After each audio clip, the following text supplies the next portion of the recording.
Good morning everyone, welcome back to GK today. I hope आप सब बिल्कुल ठीक होंगे और आज हम डिस्कस करने वाले हैं 2 फरवरी के सबसे मोस्ट इम्पॉर्टेंट करंट अफेयर्स। चलिए अपना सेशन हम शुरू करते हैं। विच institution released the world economic situation and prospect 2023 report. आपको बताना है कि ये रिपोर्ट किसने रिलीज़ करी है। तो ये रिपोर्ट है यूनाइटेड नेशंस की और हाल ही में इन्होंने इस रिपोर्ट में अपने ये बताया कि जो इंडिया की ग्रोथ है वो 5.8% पे रहने वाली है, ठीक है। और पहले इन्होंने एस्टिमेट किया था ये वैल्यू 6.4% 2022 के लिए, लेकिन अब इन्होंने कम कर दिया है। रीज़न क्या बताया? रीज़न है हाई इंटरेस्ट रेट है, इसके अलावा जो ग्लोबल स्लोडाउन है इन्वेस्टमेंट और एक्सपोर्ट पे वो भी काफ़ी ज़्यादा इफेक्ट कर रहा है, साथ ही और भी डिफरेंट तरह के रीज़न इन्होंने बताए। और इसके अलावा इन्होंने प्रेडिक्ट किया है एक बहुत ही ख़राब आउटलुक हमारे डेवलपिंग रीजन्स में, और इन्होंने इसके अलावा वार्न किया है कि रिसेशन का टाइम भी आ सकता है, ठीक है। किसी भी इकॉनमी में कितने स्टेज होते हैं? टोटल 4 स्टेज होते हैं, जिसमें अगर ऐसे है, ये हमारा पीक हो जाता है, ये हमारा नीचे वाला हिस्सा ट्रफ है, यहाँ से लेके जो पीक तक का एरिया रहता है इसको हम एक्सपेंशन कहते हैं, और जो पीक से लेके ट्रफ तक का एरिया रहता है इसको हम रिसेशन कहते हैं, ठीक है। फिर से इसके बाद एक्सपेंशन आ जाता है। तो अगर आपने इकॉनमी थोड़ी पढ़ी है तो आप समझ गए होंगे ये सब चीज़ें क्या हैं। तो सिंपली आपको बस याद रखना है कि world economic situation and prospect report किसकी है? यूनाइटेड नेशंस की। ठीक है, इसके अलावा वर्ल्ड हेल्थ ऑर्गेनाइजेशन ने भी अपनी एक रिपोर्ट हाल ही में रिलीज़ करी है। किस पे? ग्लोबल ट्रांस फैट एलिमिनेशन 2022 के लिए, ठीक है। और ये इनकी चौथी एनुअल रिपोर्ट थी इस टॉपिक पे, जिसमें इन्होंने मॉनिटर किया कि क्या प्रोग्रेस है हमारा जो 2023 टारगेट था industrially produced trans fatty acids का, उसका क्या हाल है, ठीक है। और इसमें इन्होंने बताया कि जो मैंडेटरी TFA पॉलिसीज़ हैं वो फ़िलहाल 3.4 बिलियन पीपल पे एप्लीकेबल हैं टोटल 60 कंट्रीज़ में, और ये 43% है पूरी दुनिया की पॉपुलेशन का। और जो बेस्ट प्रैक्टिस पॉलिसीज़ हैं ट्रांस फैटी एसिड्स को एलिमिनेट करने के लिए, उनको भी जनवरी 2022 में इम्प्लीमेंट कर दिया गया है।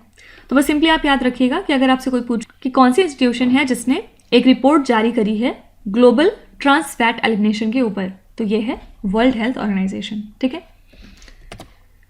नेक्स्ट है Dilip Mahalanabis, who was awarded the Padma Vibhushan award in 2023 was associated with which profession. आपको बताना है कि इनको जो कि पद्म विभूषण दिया गया है 2023 में, ये कौन से प्रोफेशन से एसोसिएटेड है। तो हमने देखा था कि प्रेसिडेंट ने हाल ही में अप्रूव किया है कि 106 पद्म अवार्ड्स दिए जाएंगे 2023 में। इसमें से 6 पद्म विभूषण हैं, 9 पद्म भूषण हैं और 91 पद्म श्री अवार्ड्स हैं, ठीक है।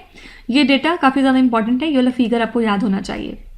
और इसके अलावा किन लोगों को दिया गया है? फॉर एग्जाम्पल मुलायम सिंह यादव, उनके निधन के बाद बालकृष्ण दोषी, इनका भी निधन हो गया है, जाकिर हुसैन, SM कृष्णा, फिर ये दिलीप महालनाबिस और श्रीनिवास वर्धन, इन सब को जो है पद्म विभूषण कन्फर किया गया है, ठीक है।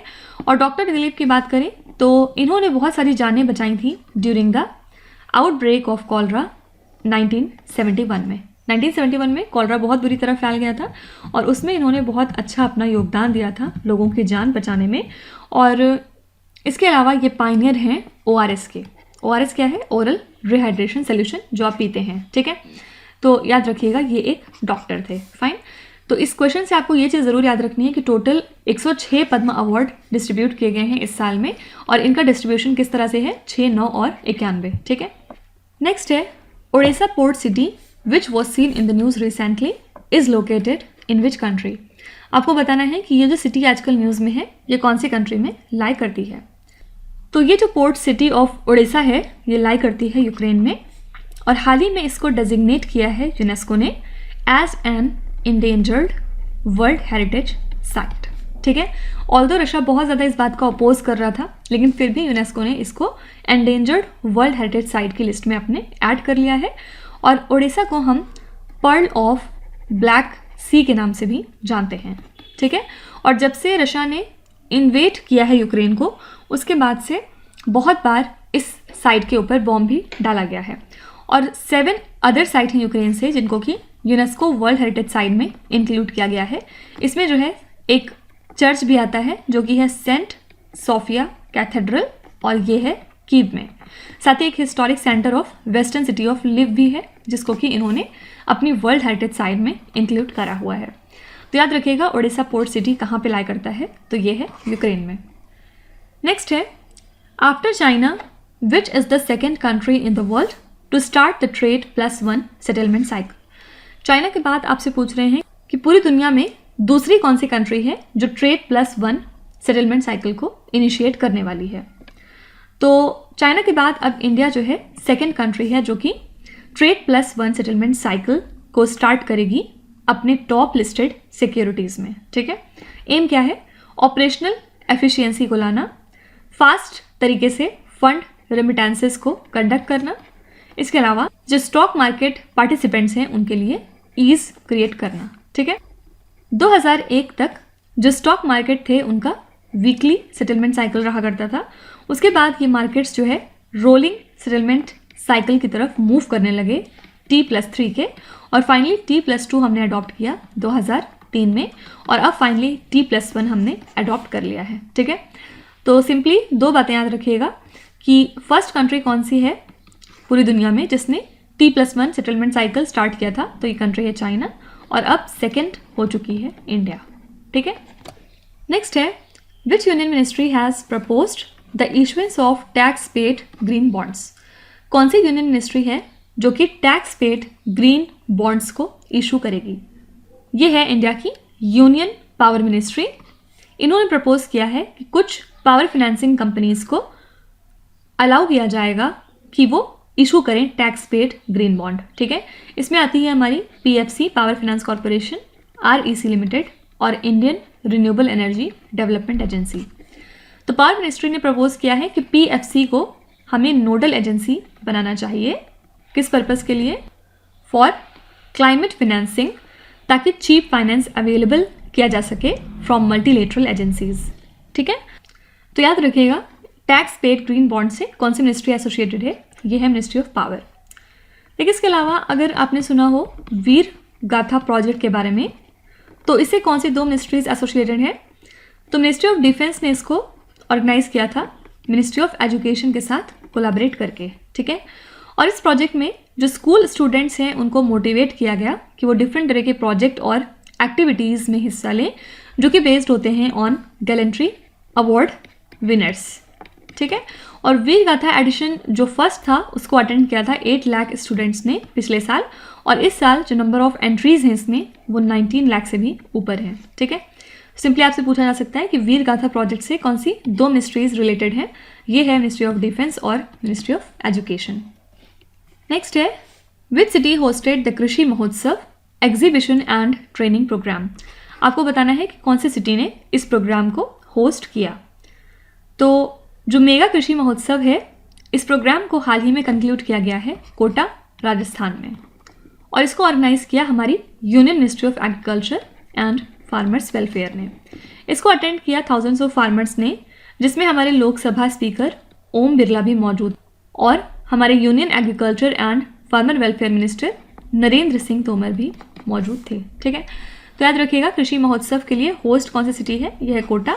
अगर आपसे यहाँ पे स्टेट पूछते तो आंसर हो जाता राजस्थान। फाइन, नेक्स्ट है which Asian country has been elected as the vice chair of FAO's working group on animal genetic resources. तो हाल ही में जो 12th सेशन था intergovernmental technical working group का ऑन एनिमल जेनेटिक रिसोर्सेज, ये conduct किया गया है रोम में। इसमें डिसाइड किया गया कि इंडिया को इलेक्ट किया जाए एज वाइस चेयर, और इसी के साथ इंडिया ने रिप्रेजेंट किया Asia and the Pacific region को। ठीक है, ये जो वर्किंग ग्रुप है इसको इस्टेब्लिश किया था FAO के commission on genetic resources for food and agriculture ने, और इसका काम क्या है? जो टेक्निकल इश्यूज़ हैं उनको रिव्यू करना, साथ ही डिफरेंट तरह के रिकमेंडेशंस को एडवाइस कर, साथ ही डिफरेंट तरह के रिकमेंडेशंस बताना कमीशन को, और फर्दर इम्प्लीमेंट करना कमीशन के प्रोग्राम को जो कि रिलेटेड होते हैं एनिमल जेनेटिक रिसोर्सेज से। ठीक है, तो बस याद रखिएगा कि इंडिया को इसका वाइस चेयर हाल ही में बनाया गया है। नेक्स्ट है which city is the host of the G20 startup 20 engagement group Inception meeting. तो ये जो G20 स्टार्टअप 20 इंगेजमेंट ग्रुप है, ये अपना पहला इंसेप्शन मीटिंग कंडक्ट करेगा हैदराबाद सिटी में, ठीक है। और G20 नेशंस के जो डेलीगेट्स हैं वो इसमें मौजूद रहेंगे, साथ ही 9 स्पेशल इन्वाइटीज आएंगे ऑब्जर्वर कंट्रीज से, ठीक है। और इसके अलावा डिफरेंट तरह के और भी रिप्रेजेंटेटिव्स होंगे जो कि मल्टीलेटरल ऑर्गेनाइजेशन से अटेंड करेंगे। और ये जो स्टार्टअप 20 इंसेप्शन मीटिंग है, इसका काम है एक फाउंडेशन तैयार करना या फिर एक नींव तैयार करना जो ऑफिशियल पॉलिसी कम्युनिक है उसके लिए, साथ ही एक स्टार्टअप हैंडबुक के लिए भी, जिसमें कॉमनली एग्रीड अपॉन डेफिनेशंस और टर्मिनोलॉजीज का सेट क्रिएट किया जाएगा। साथ ही एक ग्लोबल इनोवेशन सेंटर बनाया जाएगा ताकि जो अक्रॉस बॉर्डर कोलैबोरेशंस हैं हमारे, उनको मजबूत किया जा सके, ठीक है। तो बस याद रखिएगा कि G20 startup 20 engagement group Inception meeting के लिए कौन सी सिटी होस्ट है, ये है हैदराबाद सिटी। अच्छा, जो भी क्वेश्चन G20 से रिलेटेड है वो काफ़ी ज़्यादा इंपॉर्टेंट है एग्जाम के पर्सपेक्टिव से। और मैंने कल कमेंट पढ़ा था कि कोई कह रहा था कि आप G20 के क्वेश्चंस एक जगह समराइज कर दीजिए, तो ठीक है, हम वो भी कर लेंगे। थोड़े और क्वेश्चन इकट्ठे हो जाने दीजिए G20 वाले, उसके बाद हम इसका एक छोटा सा सेशन कर लेंगे, ठीक है। नेक्स्ट है section 376 DB of the Indian penal code which was seen in the news recently is associated with punishment for which act. आजकल IPC का सेक्शन 376 DB काफ़ी ज़्यादा न्यूज़ में है। आपको बताना है कि ये किस चीज़ के पनिशमेंट के लिए डेडिकेटेड है। तो हमारे chief justice of India justice DY Chandrachud, इन्होंने एक बेंच को लीड किया है सुप्रीम कोर्ट जज का, जिसमें कि बाद में जाके ये डिसाइड हुआ है कि जो एक पेटिशन फाइल हुआ था, जो सेक्शन 376 DB है इंडियन पिनल कोड का, उसकी कॉन्स्टिट्यूशनल वैलिडिटी को चेक करने के लिए उस पर जो है ध्यान दिया जाएगा, मतलब उसको एग्जामिन किया जाएगा, ठीक है। और इस सेक्शन में है क्या, इसमें बेसिकली पनिशमेंट बताया गया है गैंग रेप का। अगर किसी माइनर का गैंग रेप होता है जो कि सिर्फ 12 साल या उससे कम की एज ग्रुप में आती हैं, ठीक है। और इसी के साथ इसमें बताया गया कि जो मिनिमम मतलब सबसे कम मैंडेटरी सेंटेंस है वो लाइफ इम्प्रिजनमेंट है, जो भी कन्विक्ट है उसके बची हुई लाइफ का, ठीक है। मतलब नो मैटर कि वो कितने साल का है, 20, 25, 30, जो भी उसकी बची हुई लाइफ है उसमें उसको कम से कम पनिशमेंट दी जाएगी कि उसको लाइफ इम्प्रिजनमेंट मिले, और हो सके तो डेथ भी दी जा सकती है, ठीक है। तो यहाँ पे जो मैंडेटरी टर्म यूज़ हुआ है, मैंडेटरी मिनिमम सेंटेंसिंग, इसका मतलब है कि इसमें किसी भी तरह का डिस्क्रिप्शन नहीं है कोर्ट के पास, मतलब कोर्ट इसमें कुछ भी डिसाइड नहीं कर सकते हैं, उनको ये चीज़ इम्पोज करना ही पड़ेगा, राइट। तो यहाँ पे जो मैंडेटरी टर्म है उसी के ऊपर थोड़ा सा ये पिटीशन फाइल किया गया है और इसी वजह से ये आजकल काफ़ी ज़्यादा न्यूज़ में है। तो बस याद रखिएगा कि ये जो IPC का सेक्शन है किस चीज़ से डील करता है, gang rape of a minor under 12 years of age. Next है which country's military contingent participated in the Indian republic day parade in 2023। कौन सी कंट्री का मिलिट्री कंटिंजेंट है जिसने इंडिया के रिपब्लिक डे परेड में हिस्सा लिया है 2023 के। ये क्वेश्चन भी काफ़ी इंपॉर्टेंट है। तो हमने देखा था कि इंडिया ने अपना 74th रिपब्लिक डे हाल ही में ऑब्जर्व किया है, और इजिप्ट से एक कंटिंजेंट आया था 144 पर्सनल का इसमें पार्टिसिपेट करने, ठीक है। और पहली बार फीमेल कैमल राइडर्स भी पार्टिसिपेट करी थी रिपब्लिक डे परेड में, और इंडियन नेवी ने इसके अलावा एक वुमेन एयर क्रू तैयार किया था डॉर्नियर एयरक्राफ्ट का, राइट। तो ये सारे इंपॉर्टेंट फीचर्स हैं इस साल के 74th रिपब्लिक डे सेलिब्रेशंस के। याद रखिएगा कौन सी कंट्री से मिलिट्री कंटिंजेंट आया था, ये कंट्री है इजिप्ट। अच्छा, ये भी आपसे पूछा जा सकता है एग्जाम में कि ये वाला जो साल है ये कौन सा एडिशन था रिपब्लिक डे सेलिब्रेशन का, ये फिगर या ज़रूर याद रखिएगा 74। देखिए, इसके अलावा इजिप्ट की बात करें तो इंडिया और इजिप्ट ने एक मेमोरेंडम ऑफ अंडरस्टैंडिंग साइन किया है, जिसमें इन्होंने डिसाइड किया है कि कंटेंट एक्सचेंज को फैसिलिटेट किया जाएगा, कैपेसिटी बिल्डिंग को फैसिलिटेट किया जाएगा, साथ ही जो को प्रोडक्शंस हैं between Prasar Bharati and the national media authority of Egypt, इसको भी इम्प्लीमेंट किया जाएगा, ठीक है। तो जो दोनों ब्रॉडकास्टर्स हैं वो अपने प्रोग्राम्स को एक्सचेंज करेंगे डिफरेंट फील्ड्स में, like sport, news, culture, entertainment, bilateral basis पे, ठीक है। और ये जो MOU है इसी के साथ को प्रोडक्शन को फैसिलिटेट किया जाएगा, और दोनों ही कंट्रीज़ की जो ब्रॉडकास्टर टीम है उनको ट्रेनिंग दी जाएगी लेटेस्ट टेक्नोलॉजीज़ में, ठीक है। तो अगर कोई आपसे पूछे कि इंडिया ने कौन सी कंट्री के साथ ये MOU साइन किया है, to exchange programs of different genres in radio and TV platform. तो ये कंट्री है इजिप्ट। ठीक है, नेक्स्ट है which institution manufactured the first intranasal कोविड-19 वैक्सीन नेम्ड एज इनकोवैक। कौन सी इंस्टीट्यूशन है जिसने पहली इंट्रानेजल कोविड-19 वैक्सीन को मैन्युफैक्चर कर लिया है? इसका नाम दिया है इन्होंने इनकोवैक। ये एक्चुअली दुनिया की पहली made in India intranasal vaccine है कोविड-19 के लिए, और इसको मैन्युफैक्चर किया है भारत बायोटेक ने, और इसको जो है लॉन्च कर दिया गया है on the occasion of 74th Republic day. ठीक है, हमारे union health minister Mansukh Mandaviya ने इस वैक्सीन को लॉन्च किया और इसको अप्रूव किया था drug controller general of India ने नवंबर मंथ में कि इसको आप लिमिटेड तरीके से यूज़ कर सकते हैं इमरजेंसी बेसिस पे, और ये जो वैक्सीन है अब अवेलेबल हो गई है कोविन पे। ठीक है, दो बातें इंपॉर्टेंट है, ये दुनिया की जो पहली इंट्रानेजल कोविड-19 वैक्सीन है इसका नाम क्या है? इनकोवैक, और कौन से इंस्टीट्यूशन ने इसको मैन्युफैक्चर किया है? तो ये है भारत बायोटेक। ठीक है, लास्ट क्वेश्चन है Kappad beach which was seen in the news recently is located in which Indian state. Kappad beach आजकल न्यूज़ में है, आपको बताना है कि ये कौन से स्टेट में लाई करती है। कप्पड़ एक्चुअली किस वजह से इंपॉर्टेंट है? क्योंकि ये इकलौती ऐसी बीच है केरला स्टेट की जिसको कि इंटरनेशनल ब्लू फ्लैग सर्टिफिकेशन दिया गया है। ठीक है, और ब्लू फ्लैग सर्टिफिकेशन किसी बीच को कब मिलता है? जब वो बीच इको फ्रेंडली मेजर्स के जो गाइडलाइंस हैं उनको मीट कर लेते हैं, साथ ही सेफ्टी और हाइजीन को जो स्टैंडर्ड्स हैं उनको मेंटेन कर लेते हैं। तो ठीक है, तो बस ध्यान रखिएगा कि कप्पड़ बीच कौन से स्टेट में लाई करती है। ये स्टेट है केरला। तो इसी के साथ हमने आज के सभी इंपॉर्टेंट करंट अफेयर्स को कवर कर लिया। चलिए अब हम चलते हैं हमारे नवंबर 2022 करंट अफेयर्स रिवीजन सेशन की तरफ, जिसमें हम आज पार्ट 4 करने वाले हैं, और इसमें आज हम रिवाइज करेंगे क्वेश्चन नंबर 46 से लेके क्वेश्चन नंबर 60 तक। ठीक है, चलिए शुरू करते हैं। Which Indian state is set to host the track Asia cup 2022 cycling tournament. अब यहाँ पे इस सेट टू होस्ट ऑब्वियसली नहीं होना चाहिए, लेकिन इसको आप थोड़ा सा इग्नोर करिएगा। यहाँ होना चाहिए विच Indian state has hosted, right. तो इसको होस्ट किया केरला स्टेट ने, और ये एक बहुत बड़ा साइकिलिंग इवेंट होता है। In which month the world tsunami awareness day observed. तो वर्ल्ड सुनामी अवेयरनेस डे हम ऑब्जर्व करते हैं नवंबर मंथ में, और पर्टिकुलरली अगर बात करें तो 5 नवंबर को। और इस दिन हम बात करते हैं कि किस तरह से सुनामी स्ट्राइक्स जो हैं उनके लिए इंसान को रेडी होना चाहिए, और किसी भी हजार्ड को प्रिवेंट करने के लिए हमें अर्ली वार्निंग और अर्ली एक्शन की ज़रूरत होती है, इससे पहले कि वो डिजास्टर बन जाए। विच यूनियन मिनिस्ट्री लॉन्च्ड द स्वच्छ सर्वेक्षण ग्रामीण 2023 टूल किट। इसको लॉन्च किया है मिनिस्ट्री ऑफ जल शक्ति ने। Grama Vandi service which won the commendation award in urban transport is implemented in which Indian state. ये इम्प्लीमेंट होता है केरला स्टेट में।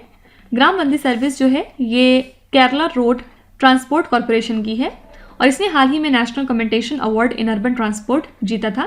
किस कैटेगरी में? City with the best public transport system. ठीक है, when is the national cancer awareness day observed in India. इसको हम ऑब्जर्व करते हैं 7 नवंबर को हर साल। नेक्स्ट है who is the first Indian player to score 1000 T20 international runs in a calendar year. ये हैं इंडिया के cricketer mister Suryakumar Yadav. ठीक है, which state government along with US aid announce the launch of trees outside forest in India program. ये है Haryana state की गवर्नमेंट। इन्होंने कोलैबोरेट किया US agency for international development के साथ, और इन्होंने इस प्रोग्राम को लॉन्च किया। इस प्रोग्राम का एम था कि $25 मिलियन एलोकेट किए जाएंगे अगले 5 सालों में टोटल 7 स्टेट्स में इंडिया के। कौन कौन से? असम, आंध्र प्रदेश, हरियाणा, उड़ीसा, राजस्थान, तमिलनाडु और आंध्र प्रदेश। ठीक है, which state hosted the Tokhu Emong bird count event. तो इसको जो है कंडक्ट किया है नागालैंड स्टेट ने, और ये इनका एक तरह का डॉक्यूमेंटेशन इवेंट है ताकि जो स्टेट में बर्ड्स हैं उनको काउंट किया जा सके। As per a recent global study on snake bite, the number of deaths due to snake bite was the highest in which country? Snake bite की वजह से जो डेथ होती हैं वो सबसे ज़्यादा पाई गई हैं इंडिया के अंदर। ये एक ग्लोबल स्टडी के मुताबिक बताया गया। ठीक है, Which state is the host of the National Tribal Dance Festival in 2022? इसको हाल ही में होस्ट किया है छत्तीसगढ़ की गवर्नमेंट ने, और अगर पर्टिकुलरली बात करेंगे तो छत्तीसगढ़ का जो रायपुर सिटी है वो होस्ट था. फाइन. नेक्स्ट है, which institution releases the state of food and agriculture, that means SOFA. SOFA जो है one of the flagship report है जो हर साल food and agriculture organization release करती है. और जो 2022 का एडिशन था उसमें इन्होंने बताया कि किस तरह से जो हमारे एग्री फूड सिस्टम हैं वो कंट्रीब्यूट कर सकते हैं हमारे सस्टेनेबल डेवलपमेंट गोल्स को अचीव करने में. जनजातीय गौरव दिवस is observed on the birth anniversary of which leader. तो हम इसको हर साल 15 नवंबर को मनाते हैं. किसकी मेमोरी में? बिरसा मुंडा, जो कि ट्राइबल फ्रीडम फाइटर थे. ठीक है. विच स्टेट और the union territory hosted the army commanders conference. तो मिनिस्ट्री ऑफ डिफेंस ने इसको अनाउंस किया कि आर्मी कमांडर कॉन्फ्रेंस को सेलिब्रेट किया जाएगा नई दिल्ली में. ठीक है. ISRO has collaborated with which country to explore the Venus and the dark side of the moon. तो इसरो ने कोलैबोरेट किया है जापान कंट्री के साथ वीनस प्लैनेट को एक्सप्लोर करने के लिए, साथ ही जो मून का डार्क साइड है उसको भी एक्सप्लोर करने के लिए. Apis karinjodian which was discovered recently in the Western Ghats after 200 years belongs to which species. ये पर्टिकुलर स्पेशीज़ है हनी बी की. ठीक है.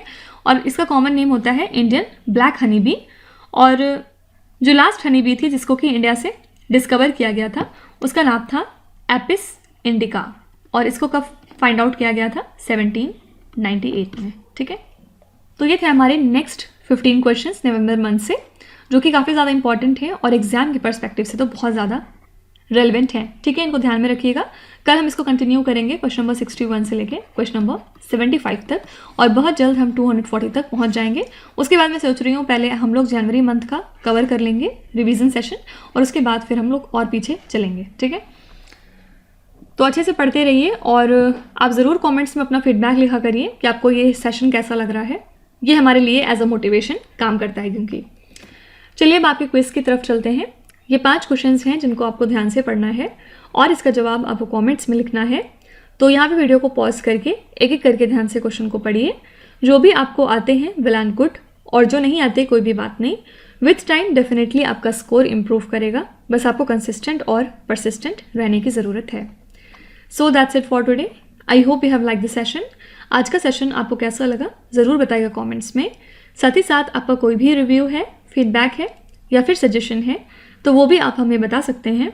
हमें जानकर खुशी होगी और हम पूरी कोशिश करेंगे उसको इम्प्लीमेंट करने की. तो कल फिर हम लेंगे सेम टाइम सेम जगह कल के करंट अफेयर्स के साथ. Till then stay tuned. Thank you so much for watching and please do not forget to subscribe to GK Today. With this, Meenu Zahadsana signing off.